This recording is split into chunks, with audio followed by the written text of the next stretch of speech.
Los del Podio, tercera temporada de nuestro programa Venezolanos. Hoy tenemos el gusto, el placer de recibir al doctor Carlos Raskin Montiel, médico, psiquiatra, psicoanalista, egresado de la Universidad Central de Venezuela, y vamos a recorrer su vida. Bienvenido, Carlos. Bueno, encantado de estar y muy honrado de estar en este programa con mi querido amigo y también ha sido mi profesor en la Universidad Metropolitana. Bueno, muchas gracias, Carlos. Y bueno, interesante esta experiencia de hacer como un recorrido biográfico, ¿no? Bueno, Raskin Montiel. Ajá. Raskin es un apellido vasco y Montiel un apellido zuliano. Totalmente. ¿Cómo es esa casa a la que tú llegas? ¿Cuántos hermanos son ustedes? ¿Dónde vivían? ¿Cómo era ese entorno familiar? Sí, eso es el punto de partida y eso es algo nuclear que lo hace y lo acompaña a uno. Sí, yo vengo de una familia muy especial, muy bonita, que mis padres y 6 hermanos. ¿Seis contigo? 6 conmigo y yo soy el mayor. Ah, tú eres Sí, el mayor, sí. ok. Aunque digo el mayor, pero en mi familia no existía esa cosa de que el privilegio El o primogénito, estatus, el primogénito, sí. etcétera, ¿no? Además éramos todos seguiditos, ¿no? Uno detrás de otro. Ok. Entonces éramos todos más o menos parejos, ¿no? Y ¿A qué se bueno, dedicaban tus padres? Bueno, mis padres eran educadores. Mi papá era profesor de biología y química. Bueno, muy dedicado, muy trabajador. Mi mamá también estudió en el pedagógico con él, pero vino un muchachito que se llama Carlos Raskin Okay. a la escena y entonces mi mamá tuvo que retirarse y dedicarse, bueno, a lo que fue a las labores del hogar. A las labores del hogar. Bueno, y una empresa de 6 hijos es un gran emprendimiento. Sí, y una empresa educadora también, ¿no? Sí. Claro. Entonces, bueno, y somos muy unidos, afortunadamente. Mi mamá siempre inculcó que fuésemos muy unidos y siempre que había una oportunidad, ella decía, ahora que los tengo reunidos, claro. Y entonces nos decía una palabra de orientación, de reforzar alguna cosa, de alentar otra y tal, ¿no? Entonces, todos tenemos así como, valoramos mucho lo familiar, ¿no? Tengo el lejano recuerdo, a lo mejor me equivoco, que ustedes vivían en El Paraíso. Sí, cómo no. Vivíamos, se llamaba una pequeña urbanización que se llamaba el Alto Pinar. Claro. Sí, el Alto Pinar. La conocí mucho. Sí, sí. Ahí naciste tú, ese fue el escenario de tu infancia. Bueno, no, nací también en El Paraíso, en la casa de mis abuelos maternos, que también son parte importantísima de mi vida. Yo era muy unido y siempre los teníamos cerca, porque además vivíamos cerca, pero nacimos creo que hasta el segundo, el tercero, nacimos en la casa de esos abuelos. Que también era en El Pinar. Era en el Paraíso, mira, en la avenida del Club Paraíso. No me acuerdo cómo se llama. Claro, el puente 9 de diciembre. El 9 de diciembre, sí. Correcto, claro. Entonces, por ahí era. Y, bueno, ¿dónde estudiaste la escuela primaria? Bueno, yo estudié todo en una institución que ya no existe, que era muy popular allá, que era el Liceo La República. Claro. Y mis hermanos estudiaron el bachillerato en el Liceo Aplicación. Claro. Que son aplicacionistas. Claro, que quedaba en los antiguos espacios del Hipódromo del Paraíso. Hipódromo del Paraíso. Entonces, pero tú en el Liceo República. Pero yo por razones de amistad de mi papá, y mi papá da clases allí también, entonces me pusieron allí. Mi otro hermano también, pero después ellos pasaron al bachillerato todos. Mis hermanas estudiaron en la primaria en el San José de Tarbes. Del Paraíso. Del Paraíso. Entonces, esa es otra característica en la familia. Todas son tarbesianas. Empezando por mi abuela. Mi abuela estudió en el internado. Tu abuela Montiel. Mi abuela Montiel. ¿Se vino de Maracaibo para el internado? No, ella, el que era de Maracaibo era mi abuelo. Ya. Que además era un gran zuliano muy dedicado a todas las cosas, al gentilicio zuliano. Y era muy dedicado a eso. Sí. Y tú de muchacho, ya en el bachillerato, ¿Nació una vocación médica en ti? ¿Cómo llegaste? ¿Por qué estudiaste medicina? Sí, la verdad que en bachillerato me gustaba la biología, la ciencia, la naturaleza, etcétera. Y también hay algo allí de una cosa, eso que llamamos vocacional. Desde bachillerato yo quería ser médico y bueno, los que me escuchen que sean médicos saben cómo es esto. Uno cuando le nace el deseo de ser médico, no se imagina hacer otra cosa que no sea ser médico. ¿Verdad? Sí, Pero sí, no sí. había ejemplos en tu familia. Sí había un tío muy querido por el lado Raskin, que era un famoso obstetra, ¿Ok? el doctor Guillermo Raskin. Ujú. Bueno, que hay legiones de niños. Yo me encuentro, Ajá. bueno, antes Tú, más, porque, uno de ellos, ¿no? no, yo era uno de ellos. Él, Sí. él atendió a mi mamá Ah, en la clínica Venezuela, que era básicamente una clínica de obstetricia, ¿no? ujú. Y entonces, bueno, yo me encontraba gente que eran pacientes y todos sus hijos habían sido atendidos por mi tío. Y él después, cuando yo empecé a estudiar medicina, me apoyaba mucho, ¿no? Tú Sí, naciste el año 1949. 49, sí. Ok, ¿cómo fue esa infancia en la Caracas, en el Paraíso, en el Pinar, en los años 50 y comienzos de los 60? ¿Cómo veías tú tu vida y el país en aquella época? Bueno, la verdad que era un área tranquila, se disfrutaba digamos, en esos años, son los años De de esa jugar, ¿no? infancia, de jugar. Era la época de Pérez Jiménez, Sí. entonces todo era así como muy, estaba como todo en orden, todo muy tranquilo. Pero déjame contar una anécdota una madrugada, yo tendría 9 años. Oigo ruidos en la sala y como a las 4 de la mañana y está la luz prendida y bajo y entonces me acerco y está mi papá eufórico diciendo, Carlucho, a mí me dicen Carlucho familiarmente, Carlucho, cayó Pérez Jiménez. Y entonces, bueno, ese día yo me enteré que mi papá era adeco, Ah, mira, pues claro, esto era porque en la la casa clandestinidad. no se Claro, podía no hablar se de eso, podía no se hablar. podía. Bueno, Sí. y entonces en ese momento llegó otro amigo de él, que era adeco, Ujú. y salimos, bueno, por la Avenida Páez a recorrer. Bueno, Sí. había una fiesta, Una era una fiesta. fiesta, eso fue una fiesta.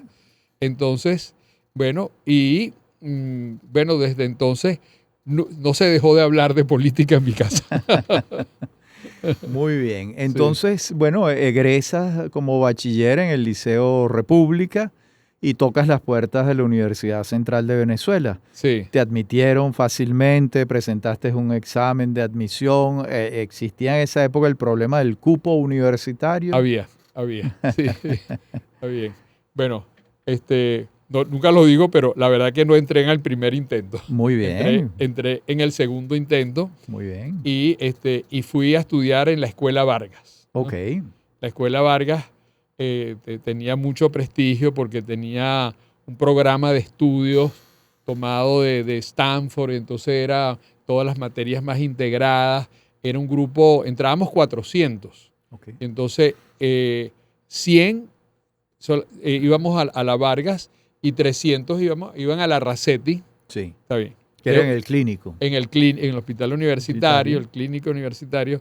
Entonces era un grupo más pequeño, entonces, bueno, quizás recibíamos más atención, era un ambiente más familiar, más amistoso, etcétera, ¿no? Pero hasta ahora tú querías ser médico, Sí, psiquiatra todavía no. todavía no, todavía no. Yo quería ¿Y, ser médico. y en Sí. qué nos quedan en esta parte del programa un minuto, pero te dejo la pregunta para la próxima parte del programa?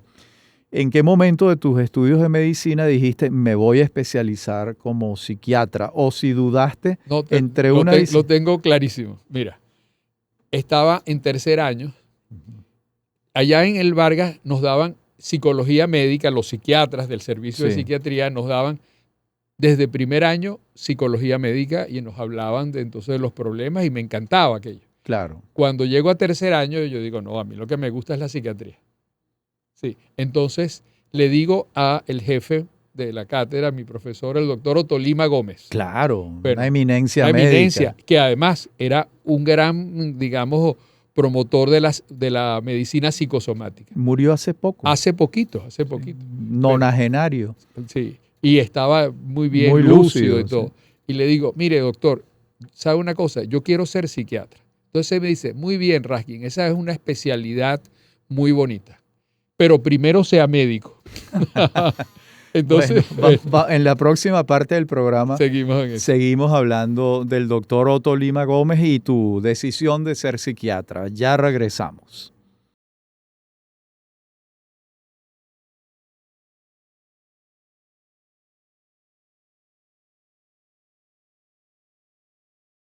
Seguimos conversando con el doctor Carlos Raskin. Carlos, nos hablabas de Otto Lima Gómez, pero también tuviste seguramente otras eminencias médicas como profesores en la Escuela Vargas, ¿no? ¿A quiénes Sí, recuerdas? no, bueno, varios con mucho cariño. Bueno, mira, en medicina hay un momento clave, Ajá, que es cuando uno entra al hospital ya. y se hace un grupito de 12 estudiantes que tienen un profesor que todos los días llegamos allá y nos enseña semiología. Ok. Semiología es, bueno, los signos, los síntomas, Ujú. las características del paciente, desde lo que sería la semiología normal, que es cómo es una persona, cómo se oye sus pulmones, etcétera. Y ese nos acompaña todo el tercer año Ujú. en las mañanas en el hospital, y eso es clave. Claro. Y ahí ese profesor es, digamos, referencia, pero uno ¿Quién era en tu caso? era el doctor Otto Osorio, Ok. que era un endocrinólogo. Ya. Entonces, que también trabajaba en el hospital, en el servicio de Ujú. endocrinología. Y era una persona además con un tacto, con una calidad humana, con una cultura. Ujú. Se paseaba, digamos, por los literatos y las referencias Claro. novelescas de las enfermedades, etcétera. Era una experiencia. Y ese grupo de amigos seguimos siendo grandes amigos. Ok. Bueno, una Y, familia. Sí. y quienes te daban clases de psiquiatría, ¿quiénes eran? ¿Te enamoraron del tema? No, bueno, en psiquiatría en esa época en el Vargas había profesores entrañables realmente. Bueno, el primero que voy a mencionar es el doctor Eloy Silvio Pomenti. Claro, Sí, lo que conocí. además, bueno, era una persona también que me orientó mucho también hacia el psicoanálisis, ¿no? Claro, El otro era el doctor Moisés Feldman, también. que era, bueno, Que una tiene un persona. trabajo sobre Reverón muy bueno. Total, ese Muy fue el que me bueno. abrió las puertas para interesarme después en Reverón. Qué No, bien. no, sí. Bueno, estaba el doctor Carlos Valedón, que él llegó cuando ya estábamos un poquito avanzados porque él estaba en sus estudios de Ujú. psicoanálisis en París. Sí. Bueno, y después se convirtió en mi analista Ah, ya, muy bien. y mi profesor también en la formación psicoanalítica, pero Ya ya llegaremos llegaremos allí, ahí. ya Sí. llegaremos allí. Pero ¿Te gradúas, psiquiatría sí te fue gradúas de médico en sí, qué año? en el año 74. 74. Es decir, estoy cumpliendo 50 años de graduado. Exactamente. Este, Tenías 25 años tú cuando te graduaste. exacto. Sí. En- Y fíjate, Carlos, ¿qué haces de inmediato? Una vez que te gradúas, haces un posgrado, haces un doctorado en psiquiatría, te vas de Venezuela, ¿qué haces? no, hice el rural. Es lo primero. ¿Dónde lo Sí, no, hiciste? lo hice cerca, entre Charallave y Cuba. Ah, ok, muy bien. Sí. Entonces, bueno, eso es toda una experiencia, ¿no?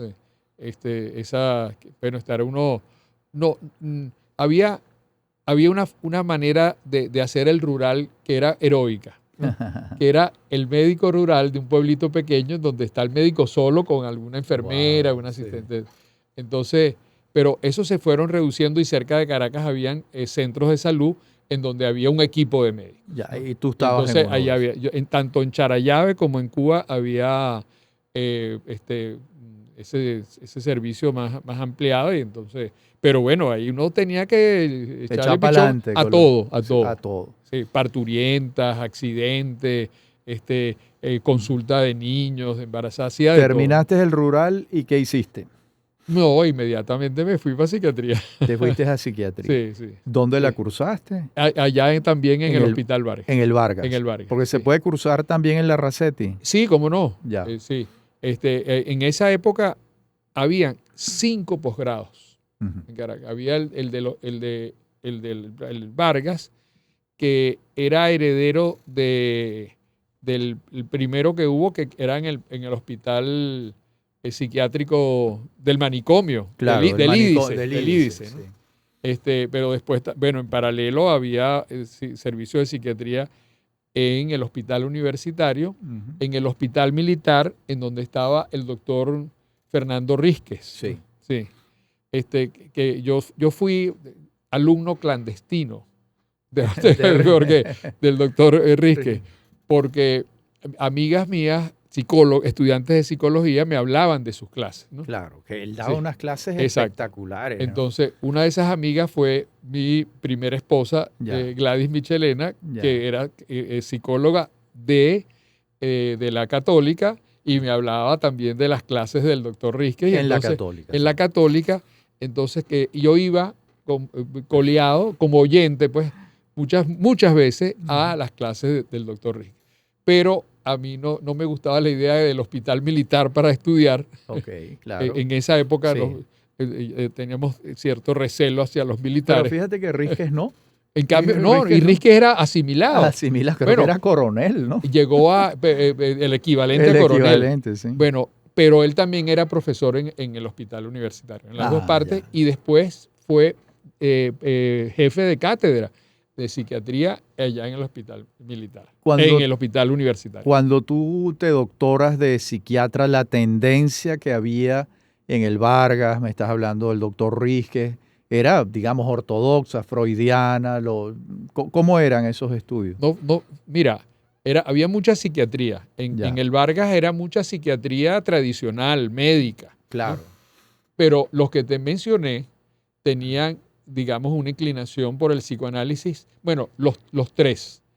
Eloy Silvio Pimenta era un gran estudioso del psicoanálisis, Sí. pero no era psicoanalista formal. Uh-huh. El doctor Feldman sabía de todas las corrientes y nos abrió un poco los ojos. Claro. Sí. Pero el doctor Carlos Valedón sí era el psicoanalista que se formó, que venía de París, con eso fue también. Entonces allí, digamos, yo me conecté, ¿no? Dice, bueno, así como dije un momento dado, dentro del panorama de la medicina, yo quiero ser psiquiatra. Cuando llegué a la psiquiatría, entonces dice, yo quiero ser psicoanalista. Ok. Entonces, Ya. sí. Claro, ser psicoanalista implica... Explícale a la audiencia la diferencia entre un psiquiatra y un psicoanalista. Claro, el psiquiatra tiene, digamos, la panorámica amplia de las enfermedades mentales. Claro, y además tiene la formación de médico. Y tiene la formación de médico, entonces, entre otras cosas, el psiquiatra como médico está equipado para medicar, claro, para hospitalizar y eventualmente otros procedimientos, pues que entonces los maneja el médico psiquiatra. Entonces, claro, también un psiquiatra tiene que estar formado en hacer psicoterapia, en ver la parte psicológica, emocional, la orientación, en muchas cosas, ¿no?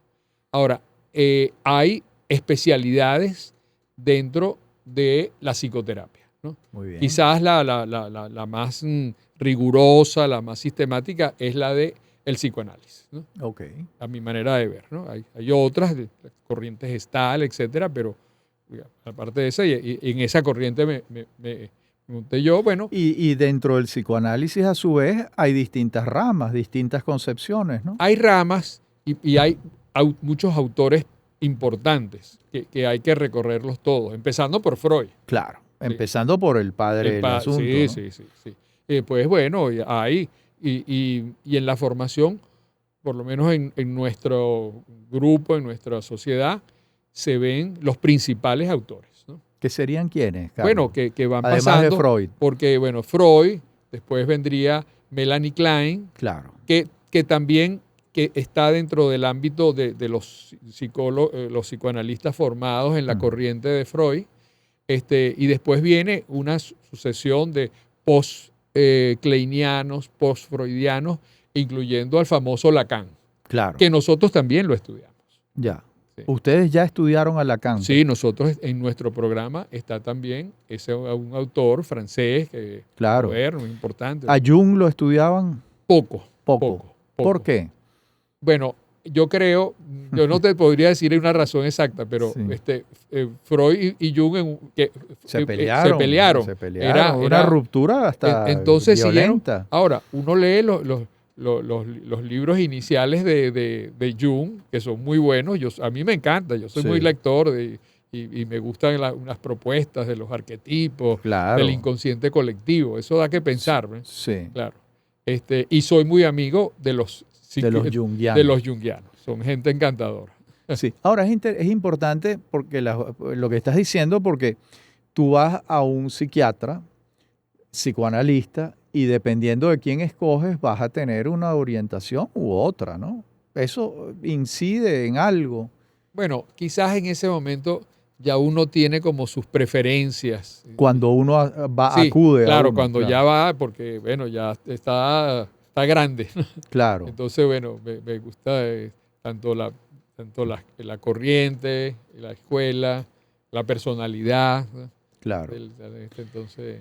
Bueno, vamos a una pausa. Estamos conversando con el doctor Carlos Raskin, médico, psiquiatra y psicoanalista.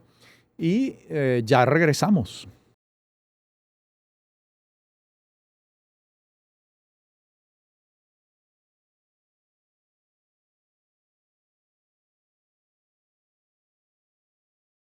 Estamos conversando con el doctor Carlos Raskin. Bueno, ya eres un médico psiquiatra, empiezas a atender pacientes. ¿Hay un momento en que te vas a hacer un curso fuera de Venezuela? Sí, más adelante. Pero más adelante. Más adelante. Yo comencé... ¿En consulta pública y privada? Sí, casi por un tiempo hice eso. Tuve una oportunidad muy recién graduado de psiquiatra, a otro amigo justamente del Hospital Militar Psiquiatra, le ofrecen ser director del Hospital Psiquiátrico de Anare. Ok. Ese es un hospital de crónicos, manicomial, pacientes muy deteriorados, etcétera. Le estaban metiendo la mano y le estaban haciendo algunas mejoras, pusieron una unidad de agudos, mandaron al pueblo de Anare como médicos rurales que también hacían de reciente. O sea, es una oportunidad. Y entonces, él me dijo, mira, Carlos, yo no puedo con esto solo. Entonces yo necesito como un director médico. Entonces, porque yo tenía más experiencia de la cosa psiquiátrica, que entonces ahí, bueno, había mucho que ver. Y la verdad que fue una experiencia, no fue muy larga, fue 2 años, pero de tener la oportunidad de meterle el pecho a una institución, entonces a entrenar, digamos, a los enfermeros de cómo manejar los pacientes, si se agitaban, etcétera. También al equipo de médicos, porque eventualmente ahí se resolvía que tenía una agitación o le encerraban en un cuartico o le hacían electroshock, ¿no? Claro. Entonces, como cosas así de contención, bueno, el volumen, eran como 300 pacientes. Eso fue... Mucha gente. Entonces, bueno, se hizo... Mira, y tuve una oportunidad, vamos a contarlo rapidito, porque sería para hablar mucho.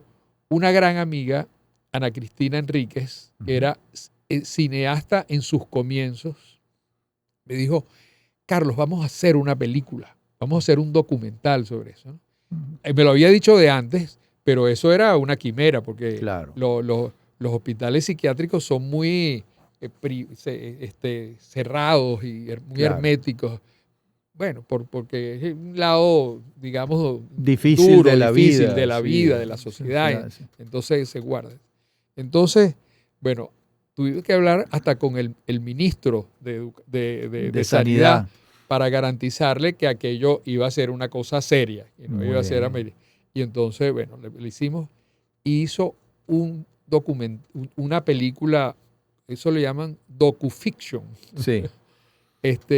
que, bueno, un documental sobre lo que es la vida del hospital, los pacientes haciendo cola para recibir las pastillas, etcétera, y también siguiendo 2 casos. Eso,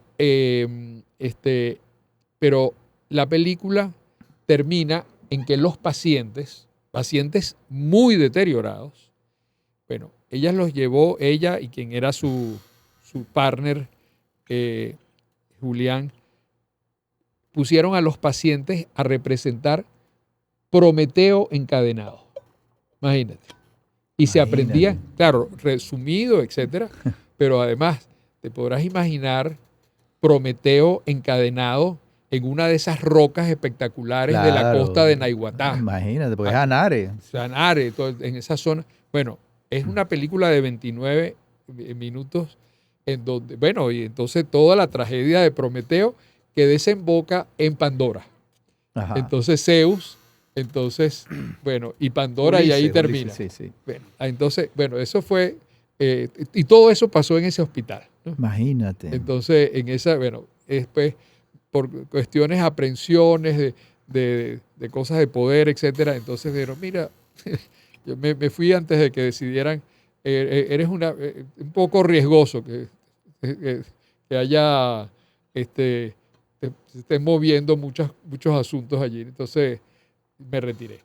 Y entre esos 300 pacientes que tú no los veías a todos, pero a muchos sí, ¿son recuperables? No. Algunos, porque empezaron a llegar pacientes más jóvenes, porque esos generalmente se quedan naufragados allí, entonces se quedan y terminan muriéndose. El hospital, ese hospital, cuando los deslaves se dieron cuenta de que iba a venir un deslave por ahí y tuvieron la previsión de sacar a todos los pacientes y los repartieron y se acabó Anare, ¿no? Uh-huh. Eso ya, claro, eso ya fue en el 89, ¿no? Claro. De modo que te iniciaste... más, en el 98. No, el deslave fue en el 99. 99, exacto. Entonces, muchos años después, pero eso se acabó, ¿no? Ya. Sí. Bueno, pero tuviste la oportunidad de iniciarte profesionalmente en un mundo duro, exigente, ¿no? Sí. Quizás eso fue bueno, porque ya lo que vino después... fue una gran experiencia. Yo pasaba pero en paralelo trabajaba en privado en mi consultorio, y en la Avenida Libertador, y trabajé también 10 años en el Centro Médico Docente de la Trinidad. Ya. Sí. Pero finalmente me concentré en mi consultorio, en el Hospital de Clínicas Caracas, pero hasta que llegó la pandemia. Claro. Entonces, bueno, ahí todos tuvimos que guardarnos en casa. Sí. En el caso de nuestra especialidad, ya se había comenzado el trabajo remoto, virtual, con los pacientes de esos millones de venezolanos que se tuvieron que ir y querían seguir teniendo terapia con un especialista venezolano.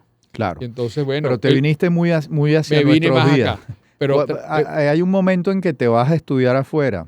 Eso, pero fíjate, también trabajé en una de esas, cuando salí de Anare, pasé a trabajar en el INAN, en el Instituto Nacional del Menor, en un centro muy especial que la Casa de Observación de Menores de Los Chorros. Ah, yo la conocí. Gustavo H. Machado. La conocí, sí. Bueno, eso era... otro mundo, ¿no? Otro mundo. Eso eran... Porque eran niños que presentaban... Sí, sobre todo adolescentes con transgresores. Entonces, bueno, allí trabajó y creó un cierto patrón de trabajo con esos jóvenes. Un gran psiquiatra que también era scout, y los scouts también forman parte de mi formación y de mi experiencia juvenil. Yo fui scout durante toda mi juventud. ¿En dónde? ¿En el Parque La Paz? No, pero fíjate, por la oferta me la hicieron en los Palos Grandes, arriba. Cebucán, y subíamos al Ávila todos los sábados. Ya. ¿Quién es ese psiquiatra scout? Bueno, ese psiquiatra es Adolfo Aristigueta. Aristigueta Grampo. Hermano de Enrique. Enrique también era scout, bueno, sigue siendo scout. Uno es scout toda la vida.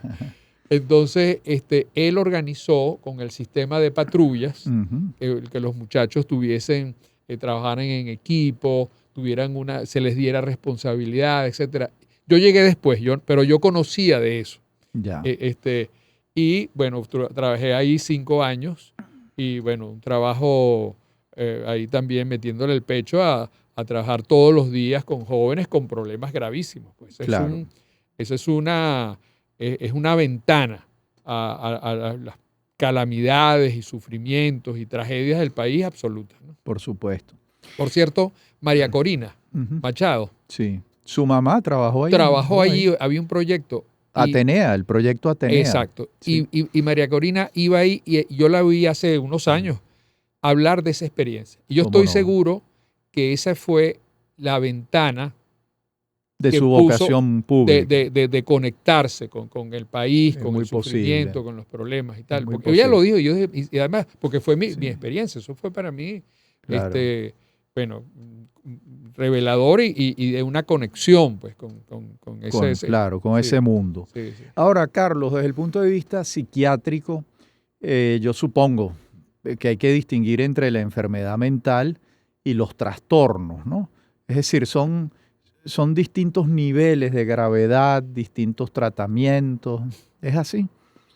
Sí, hay niveles sí. Y eso está en la práctica, también está en la teoría, ¿no? Claro. Entonces, porque, bueno, la teoría psicoanalítica, bueno, que está basada en la experiencia, en la clínica, ¿no? Pero yo, por ejemplo, hace años escuchaba que los esquizofrénicos, por ejemplo, tenían un pronóstico muy negativo, pero que hace unos 20 años apareció un fármaco que los estabiliza bastante Sí. bien.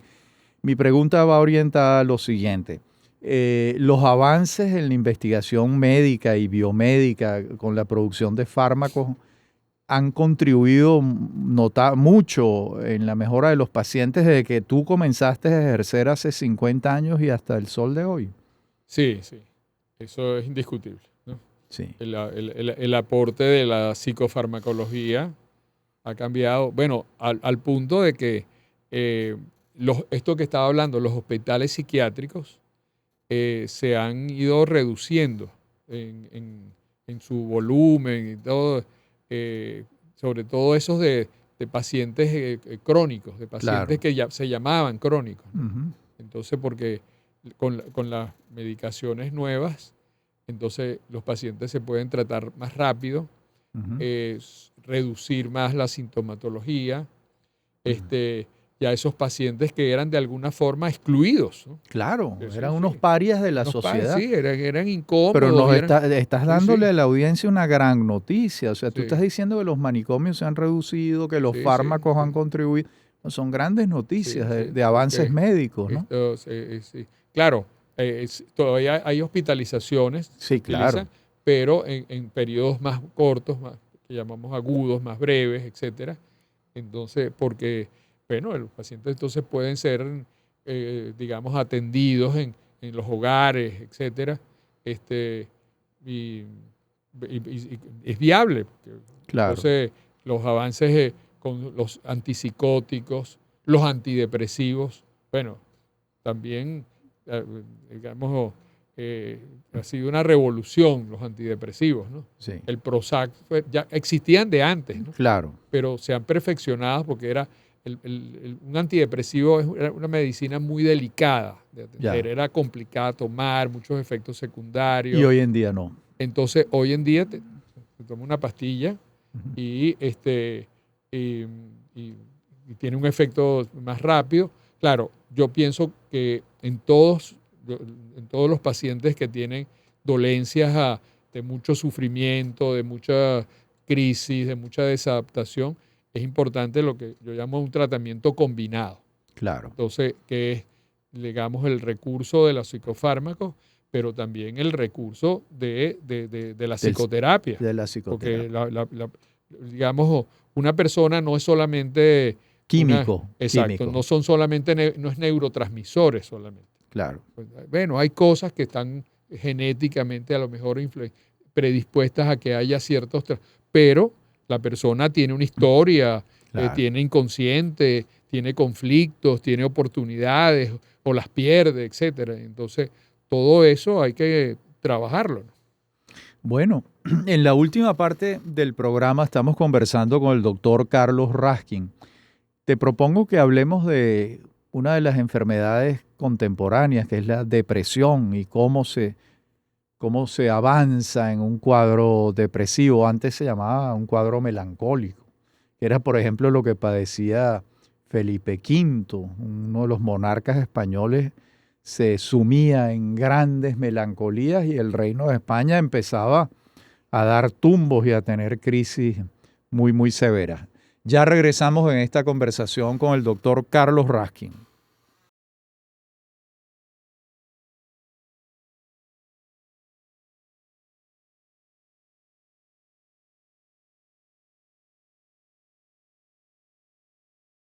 Raskin, antes de entrar en el tema de la depresión, Carlos, ¿cómo fue tu experiencia pedagógica y profesional fuera de Venezuela? ¿Dónde la tuviste? ¿Qué aprendiste? Sí, yo pasé el año 75, 76 en Washington, Ujú. en el Instituto Psicoanalítico de Washington, adscrito a la Internacional Psicoanalítica. Muy bien. Entonces ahí estudié 2 años. Ya había hecho mis estudios acá, entonces fue como un complemento. También entonces allí eh, trabajé, bueno, era como un visitante, pero regular, en uno de estos hospitales de los que estábamos hablando, muy famoso, que se llamaba Chestnut Lodge. Ok, En Chestnut Lodge, eh, bueno, ahí trabajó Frida Fromm Reichmann, que era la esposa bueno, de Eric Fromm. ok. Era una gran El arte psicoanalista, de amar. el arte de amar. Claro. Bueno, ellos vinieron de Europa y llegaron allá en los años 40, ¿no? Antes de la guerra. Y bueno, y ella era una referencia de ese hospital y se promovió allí el tratamiento de psicóticos con psicoterapia, porque en esa época no, Ah, había cosas, quizás los barbitúricos como un claro. sedante, pero era full psicoterapia. Ok. Y hay experiencias y hay incluso un libro muy famoso que se llamaba Nunca te ofrecí un jardín de flores. Claro, lo Que, recuerdo ese título, sí, no sí. el nombre de la escritora, bueno, que era allá, y entonces yo iba todas las semanas y iba a las reuniones clínicas, pero ese hospital, porque además era muy costoso, entonces, pero ya por el costo y por el efecto de los medicamentos, pues ese hospital finalmente se cerró. Pero en esa época se cerró hace no No tanto tantos tiempo, años. pero era una referencia mundial.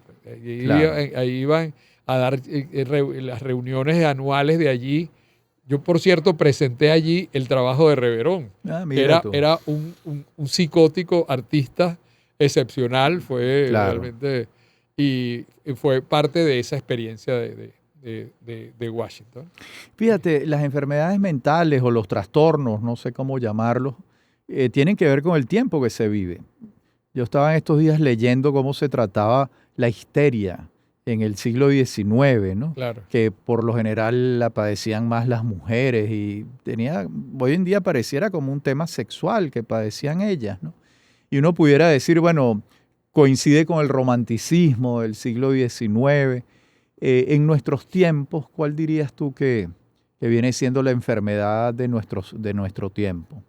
Desde el Bueno, punto de vista mental. claro, claro. No, no, es una pregunta. No, y la comparación que tú estás haciendo, porque a finales del siglo XIX la histeria era muy común, sobre todo era más notable Sí, en las mujeres, se veían sí. sumamente afectadas y había muchas especulaciones Y de hoy en día cómo. eso no existe, o sea, No, no, o no, no se no, manifiesta de esa no, fíjate, manera, ¿no? los trastornos ahora, bueno, son como una mezcla, ¿no? Ya, ya, ya, ya. Y entonces, y se ve que en el trasfondo, que es lo que estudiando y estudiando se vio, el- las- llamadas histéricas, Sí, que tenían, bueno, problemas de represiones sexuales, etcétera, pero sí.